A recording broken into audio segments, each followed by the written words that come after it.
So I wanted to do a little share about boundaries because it's something that's been coming up a lot. And I think since the pandemic, and especially anyone who's been in a really long lockdown, we're really being shown a lot of these boundaries that are coming up and a lot of the boundaries that are not being met, or the boundaries that we didn't know that we needed.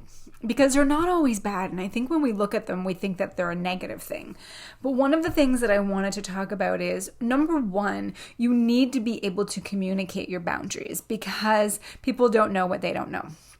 That's just the reality of it all. People don't know what they don't know. So you want to be able to do that without igniting defenses. So you're communicating your boundaries, not to prove that the other person is wrong and how horrible they are. You're communicating your boundaries because it's what you need to be supported mentally, emotionally, physically, attitudinally, spiritually, whatever it may be, right? Like that is the intent there. Again, not to point the finger and say, here are all the reasons why you're wrong.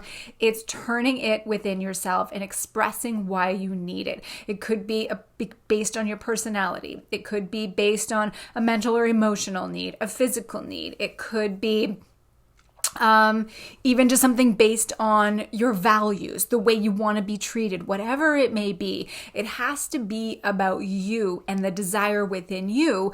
And of course, that just has an effect on the other person, because when you're being supported, when your boundaries are being respected, it just makes sense that, of course, then the other person is just going to benefit from that as well, because you're at your best, you're at your highest self.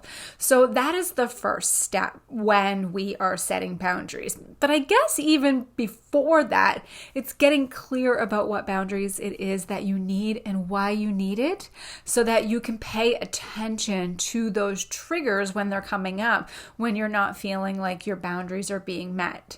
So really get clear about what the boundaries are and why you need them, because sometimes we don't always need them. Sometimes we just need to know that, all right, here's a boundary I need in these certain situations. So for example, when I'm recording podcasts, when I'm doing something like this, when I'm creating content, one of the boundaries that I have at home, which is also my workspace, and my husband's been at home in this workspace as well for the past 15 months, is the boundary is I need the quiet time. I need to be able to shut my door and have that uninterrupted time. So the boundary is whatever time I set for creating that content at that time. And again, my husband's not wrong if he interrupts me at that time, if I've communicated that boundary to him and he respects it and he understands it, and I've communicated to him and why it is so important to me. So he just naturally just wants to meet that.